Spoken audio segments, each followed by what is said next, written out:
Welcome to the Patty Valenzuela podcast, everybody. I'm so honored to be with you guys today.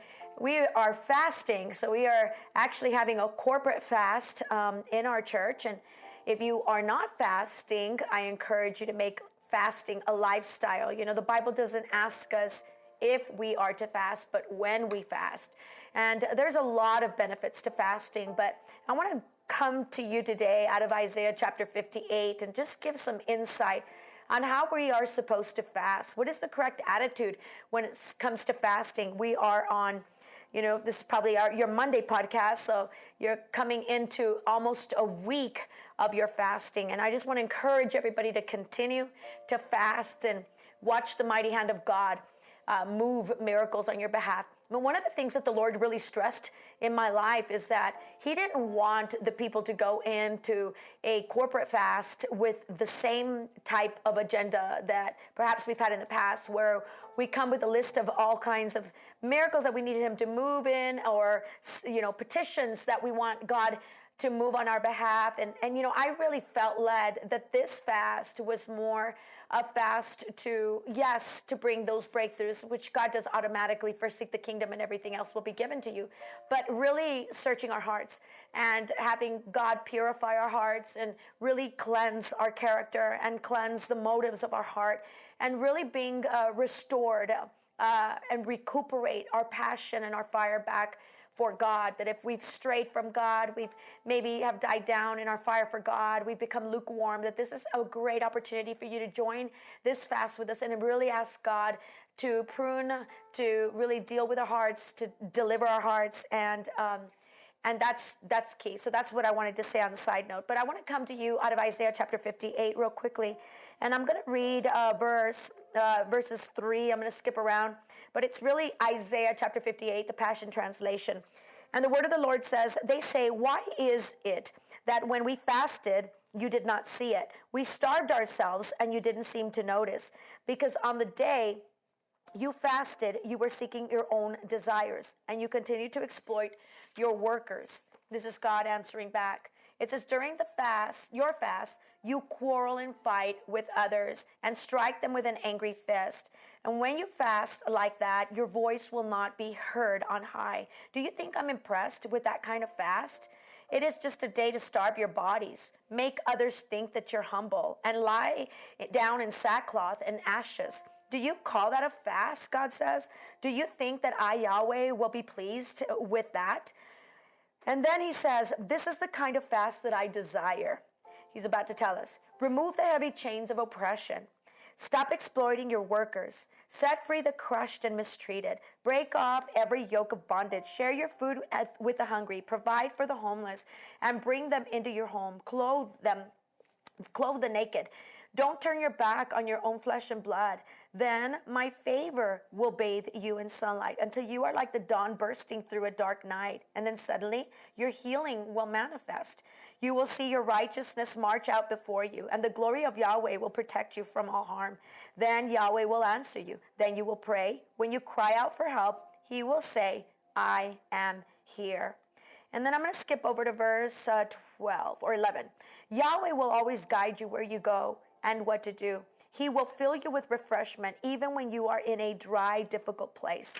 He will continually restore strength to you, so you will flourish like a well-watered garden and like an ever-flowing, trustworthy spring of blessing. Your people will rebuild long deserted ruins, building anew on foundation. And long before you, you will be known as the repairers of the city. Love that. You will be known as the repairers of the city, the restorers of your community, if you stop pursuing your own desires on my holy days. So here God tells them what is appropriate to fast. How do you fast? What is an appropriate way to fast? How are we not supposed to fast? These people were crying out to God and they said, we fasted, we starved ourselves, yet you did not hear us. We starved ourselves, yet you did not listen to our cry. And then God responds as to why He did not listen to them. And He says the following. He said, you fasted, but you fasted to seek your own desires. Now, if we're fasting, and the kind of fasting that God receives, it's not some sacrificial, we just don't eat. A lot of the things that we do when it comes to fasting have everything to do with our heart and how we fast, our position in fasting, our heart's motives in fasting. They have to be pure and they have to be genuine. And one of the things that God says there in Isaiah chapter 58, he said, you fasted, but you fasted to seek your own desires. And that's what I feel that many people sometimes have a tendency to do, is they fast because they need a breakthrough. They fast because they need the miracle. But that ought to not be your only motive or your only drive. What should be our drive is that we ought to fast so that we can hear the voice of God, we can have the guidance of God, the instructions of God, to draw closer to God, to strengthen our relationship with God, to strengthen our fire for God, to strengthen maybe, the fire that we had, the passion that we once had. We have to strengthen that. We have to bring a restoration and recover that. Before we start asking for all these other things, the famous scripture, Matthew 6:33, he said, first seek the kingdom. Everything else will be given unto you. I think we've had it backwards for a long time. We seek the blessing instead of the blesser. We are always, looking for breakthrough instead of Bel Perazim, which is the God of breakthrough. We ought to be seeking God first so that all these things can be added unto us. And there God tells us why he didn't answer them. He didn't respond to them. He said, you were seeking your own desires. He said, you were angry with others. You sought your own desires. And he said, that's why your voices were not heard. But then he goes on to say the kind of fast that he does desire and that he does hear and he does receive. He said, they that break the chain and the bondage of oppression, they remove the chains. In other words, fasting breaks chains. Fasting defeats powers of darkness. In other words, I am fasting to be free. I am fasting to break any bondage that is in my life. And God says, that's the kind of fast that I desire. And then he said, you're kind to others. So we can't be fasting and then we're unkind and uncompassionate, only thinking of ourselves. God says, I don't receive that kind of fast. And then he says, stop giving back. He says, I receive the kind of fast I desire. He says, is the kind of people that don't stop giving back to others and they're compassionate. And then look what he says. They seek his desire, his will, not for their own pleasures. That should be the reason why we fast, that we are seeking God's desire. We are not seeking our own. We are not seeking our will. We are seeking God's will. We want to know what his desire is, his will is, and that we align to God, that God is not coming to align to our will.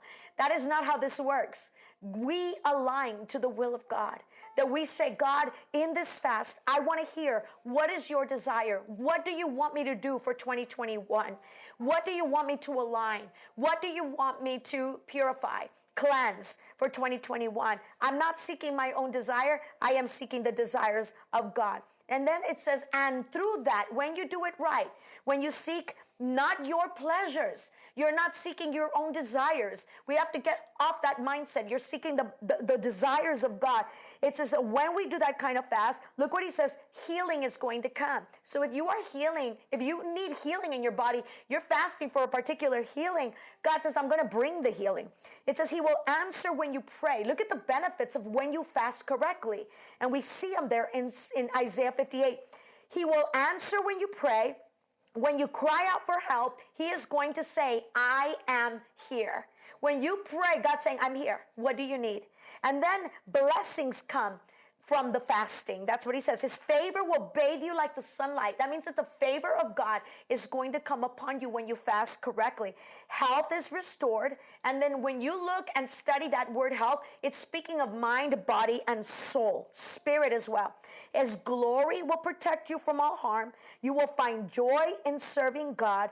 But it says you have to stop pursuing your own desires. So that's the kind of fast that God receives. I want to encourage you. Don't stop fasting. Even if you feel like the battle got a little heavy or, you just feel attacked in this fasting, that's normal. That's the enemy wanting to stop the fast because the enemy knows that there are certain spirits that can only come out through fasting. The enemy knows the power of fasting and he knows how we become sensitive to the voice of God. I want to encourage you, stop fasting for your own desires and your own will. Start aligning to the will of God. Start aligning to the desires of God and watch the benefits of fasting. I also want to encourage you, don't stop fasting. And watch how God is going to answer all the other things. Let's be in pursuit of him. Let's be in pursuit of his will. And let's be in pursuit of his desire in this fast. I love you all. I pray the grace of God over you. I pray that God give you grace to continue the fast as we enter our liquid fast. I pray that God gives you the grace, and I pray that you will have visitations with God, strength, and that you will also begin to experience the presence of God in a deeper, in a more profound, and in a greater way. I bless you guys, and until next time, God bless you.